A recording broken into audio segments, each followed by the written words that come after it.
eskwelahan nga nawala man ang yabi. Wala ka magid ka, magul ka. Pero ang sa'yo, kung di mo ato, nag-ampo ka magid ko. Lord, makitaan, ginuntan ako itong yabi. So, pagbalik ako, nakitaan naman. So, mo na igingon sa Biblia, na ang tanan mong kabalaka, imo daw isang at sa iyaha. No? Imo daw itugyan sa iyaha. Na adunay kasulbaran. No? Matod pa sa iyang pulo nga walay malisod alang kaniya. Ang tanan sayon alang sa atong buhi nga Dios. No? O sige, sa paman.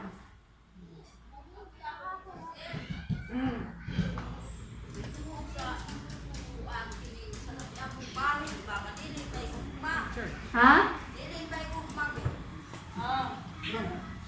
Reason kaya ko no, wait, talapi.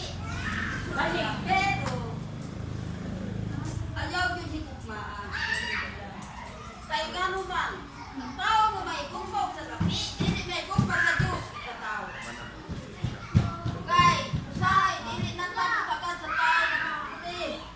Kanya ginapunta mo agad sa Diyos, kaya kung pagwatahan ang tao. Ano man sila nga pwede man daw duhanon? Hindi kini sa kumpog sa lapi. Once nga di ka may kumpog sa Diyos sa tao, ay kumao ka sa lapi. Nagpasabot na yung kumagad ang Diyos sa tao. Oo, sa tanan. Oo. Magundili kami. Okay, so naunsa to nga bersikulo ako gibasa ganina? No? Nga labaw sa tanan dili gid ka igugmaon ang salapi. Kay ang salapi man gud mga kaison mo na makapag-usap sa tawo. No? Mo ay makapahatag og garbo sa tawo. Tinuod man na mga kaison dili siya malimod. Mao gid ang tinuod, no? Mao na nga labaw sa tanan sa imong kinabuhi, please ka kung naa ka ni ana. Pero labaw sa tanan, higugmaa gid ang atong buhi nga Dios. Kay dingon siya, dili kaniya biyaan ni kaligdan. Kung ang imuhang gihigugma malabaw sa tanan, ang atong buhi nga Dios. Amen. Okay. Ha? Manginahanglan man tag salapi. Ang problema manggalita ko kay lisod kaayo ta. Di ba? Oh, lisod kaayo ta ay manginahanglan gyud tag kwarta. Oh, pero ang iingon sa Dios bantayi. Na ayaw gayud palabiha ang paghigugma sa salapi. Kung naaman ka ni ana, imo yung bantayan nga mas gilabaw gid mo paghigugma ang Dios kaysa imo ang salapi.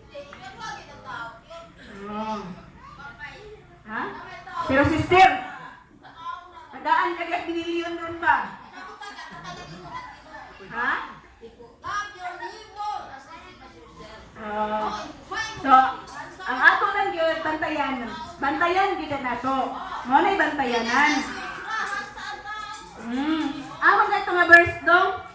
Ato tong basahon na dong. Kaya inindos bitaw na siya. Kaya bantayanan na sa tong kinabuhi. No, aman to. Ngayon siya nga. Okay.